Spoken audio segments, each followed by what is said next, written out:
Hello, everyone. My name is Tanya Meyer, and I'm the founder of Mindful ELT. And I'm here today with Miriam Bekkouche. She is the founder and CEO of the Brain Spa. Link below, so make sure you check that out. And the Brain Spa brings mindfulness training to companies. Miriam lives in Montreal in Canada, and she's also given a TED talk on the topic of mindfulness. So please also check that link below. So thank you very much for being here today, Miriam. Thank you, Tanya. It's such an honor, really. Thank you. So let's start by just asking you a little bit about your project, your company, the Brain Spa. So tell me a little bit more about it, please. It's been a real gift to be able to create Brain Spa over the years, and through that offer mindfulness to teams, particularly in companies, but also in the public sector. For example, at Foreign Affairs Canada, where I used to work. And it was, the idea for Brain Spa was very much born out of my own experience in what I thought was the perfect career on paper, at a time in my life where I felt like I should be kind of at the top of my game, whatever that meant, and having the experience of, rather than feeling good about my life, actually feeling completely unhappy. And when I started to peel back the layers, realized that unhappiness was quite deep. Like, I couldn't remember a time when I had experienced happiness in quite a long time. And I felt very disconnected from myself. But the first signs of that were really stress and burnout, and, lacking the ability to work effectively, even at a job that I really believed in. So I wanted to, once I, did my inner work and connected back with mindfulness practices, and we can get into that a little bit later. Once I connected back with mindfulness practices, it just felt like a natural thing to then turn back around and offer it to the world, offer it back to communities, especially where I felt a really deep sense of allyship almost, right? So in workplaces where people are working on missions that are very important to them, and they need the inner resources to continue to operate in the systems that we all have to work with. Wow, that's amazing. I mean, you're practically saying, like, giving a parallel story to mine, because it's almost the same story insofar as not being able to perform at work, as an English teacher, even though I love it. I just wasn't able to deliver, in a way that was, satisfactory, or even, okay. And I knew that it was something that I needed to work on. And so reconnecting with myself, and all these phrases that you're using, they're exactly the path that I followed. And then from there, springs this this project, which is based on the aspiration to share the practice with everyone in the community that I belong to. So it's really interesting that, and so you gave a TED talk on this topic also, and so tell me a little bit more about your evolution, I suppose, with mindfulness. So how did that come about, and how do you practice? Do you practice on your own, or with a group? Or tell me a little bit more about your current practice. I was going to say, because it's evolved so much, it changes depending on a number of things. So right at this particular phase of my life, my practice has become something that is actually pretty individual. I feel it's a great gift to be able to join. Actually, I mentioned to you prior to this call, I was just at a conference where it was amazing to be able to sit and share with a community of people, and I deeply, deeply love that. But for whatever reason, at this particular time, my practice has really been about personally carving out some time where I can do some focused breathing, really connect, like let myself connect with my inner landscape, and generally check in. And that it doesn't, what's been interesting for me actually is to let go of a particular formula or format of meditation, just really see if I can be with that inner stillness and notice if it's a particularly turbulent time. I'm experiencing a lot of different changes in my life. I'm actually expecting a child, for example. So, and I notice sometimes that rather than inner stillness, I meet the turbulence. And then when I meet the turbulence, what I do is I just simply stay with that. And I reconnect with my breathing as the guide back to just being with that moment, whatever it looks like, just being with the inner landscape, whatever it looks like. So this has been a practice that has felt like home base for quite some time. But it's very different. So, I didn't give you a time frame, for example, like how long do I do that? Because it varies quite a bit. It could be a few minutes, quite literally a day, and it can be 20 minutes and it can be an hour. It really depends. I really meet myself wherever I need to be in that particular day. When I started picking up a regular practice again, when I had that experience of just being in the wrong, not experiencing my life the way I would have liked to and feeling a very deep unhappiness, I came back to mindfulness. And for me, it looked actually like discipline, meaning every single day coming to my practice, but it was very, very short. It was just bite-sized, 3 minutes a day. And eventually from there, I evolved it and had it, because I wanted to, it was enjoyable, have it take more time and more place in my life. Wow. And so now, these trainings that you give at companies, so these are face to face, right?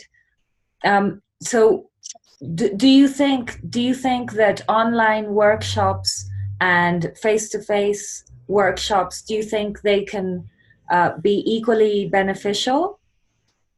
Yeah, it's such a good question. It's interesting because I used to think of it as a challenging question. Is it on, like, what's better, online, in person? And I started realizing that organically through my own life experiences, I was having these amazing moments of sharing, I would say, deep connection with people online, right? Like, for example, you and I, we've only had the opportunity to meet virtually, and I already have developed, and I know we share this, deeper sense of kinship, deeper sense of relationship. A lot of the guidance and coaching that I will receive, that I participate in, is all online based.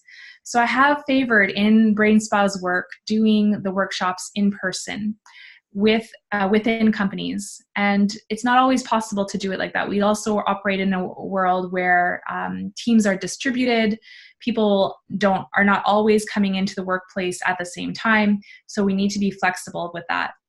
I think one of the reasons that I really wanted to start with an in-person experience was to work with a team within their environment, within their office place, that is, and help them have a different experience within that exact same office space as a team together, have different conversations in the same space that otherwise can be a little bit more tense, a little bit more conflictual, a little bit more high-paced. So that's been a really, really interesting dynamic. But I guess what I'm saying, if you can hear between the lines, is really there's, both experiences are really valuable, actually. And I think it depends what the important ingredient is, that there is some element of community, and that can happen as much online as it can in person. Yeah, I agree with that. And in fact, maybe it's the missing link with all these wonderful apps that are out there, right? So, people have asked me for apps at work. So which ones do you recommend? And I do recommend a few, because I even use them myself. But then because they're recordings, and because there isn't this sense of community, then perhaps that's where the difference is between what you do and what I do, insofar as sharing the practice. Would you say that's at least one of the elements. Mm-hmm. Absolutely. And similarly to you, I also use apps quite frequently. And I find them to be such helpful support, such helpful guidance. And I love to be able to go beyond that. Right. Great. Sorry, and also congratulations. Sorry, I meant to say that straight Thank away. you. Thank you. Okay. Well, is there anything you'd like to add about the experience of mindfulness and the benefits that it brings to anybody who practices? One thing that really strikes me is so the benefits are tremendous, and they're simple, meaning they can be just as banal as I reconnected the practice at the time when I was living in New York City. And one of the first ways I noticed was that people are always bumping into each other in the subway. And after a while of getting, shoved left and right, you start to build like rough edges, and you hold, your boundaries, and maybe get a little bit upset, or maybe a lot upset even before you enter a workplace.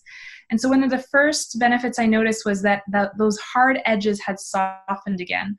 Not to say that I was letting myself be pushed around left and right, but to say that I could really distinguish between allowing myself to become reactive in those moments. And I could start to discern very clearly, oh, this is just a very busy subway where people are, yes, jostling left and right, or, okay, no, this person really did interfere in my space, and I'd like to either move away and or make a statement towards that person, but without the reactivity, without the holding on to that grudge then for the rest of the day. So very, very small, but very important. On a bigger scale, it's the words don't convey the depth of the transformation that's happened through the practice. When I was sharing the feeling of not being able to be happy, and now I'll say, like, now I experience joy and happiness even in times of grief and sadness. To me, that's given my life back. That's given me my life back. The practice has also allowed me to live in a way that's much more aligned. I feel this groundedness and this solidness and this stability in the face of ever-changing challenges that come our way because of life. One of the things I wanted to just touch in on was also noticing the benefits of the practice when we stop practicing, right? Yes. So, this has happened in different places of my life, but it's also become very apparent where, things start to feel like there's a bit of a flow. There's some kind of an ease, even with the challenges. And there have been moments where I've stopped, I've disconnected with my practice, and all of a sudden it seems like the world is so harsh and so everybody's, out there to, get me or whatever it is. And I realize I can step back and be like, oh, actually nothing has changed. What's changed is I haven't meditated for a week, and the world has all of a sudden become much more challenging because of what I'm bringing forward. That is absolutely fascinating. I mean, as I mentioned when we were speaking earlier, there was a period in my life when I wasn't practicing, but it wasn't a period of a week. It was, years that I didn't practice because I didn't make that connection. I mean, I didn't realize how the practice was connected to my day-to-day life. All I knew was that life was pretty good, but I didn't understand that it was because I was practicing. And then when I stopped, things started falling apart, but it was so little by little, it was so layer by thin layer that it didn't compute as, I need to go back to the practice. It wasn't until, complete meltdown that mindfulness came back into my life like something, like a possibility of rescuing myself, but even a remote possibility at that time. It was like the only thing that I could think of that could save me because of the experience that I had previously. But then the sitting itself became the knowledge. It was like, yes, well, of course, this is it. It's so simple, like you said. It's so simple and it's so obvious, and yet it isn't the case, right? It isn't that obvious, but until you do it, that's when things start to to fall in place. I mean, it's such a fascinating topic, and I could speak with you for hours about this topic. But if it's okay with you, I think we'll leave it there for the moment, and perhaps we'll speak again and record another interview. Is that okay? Sounds beautiful. So I'll Sounds stop wonderful. recording now, but don't go away. Thank you. Thanks very much. Yes. Thank you, Miriam.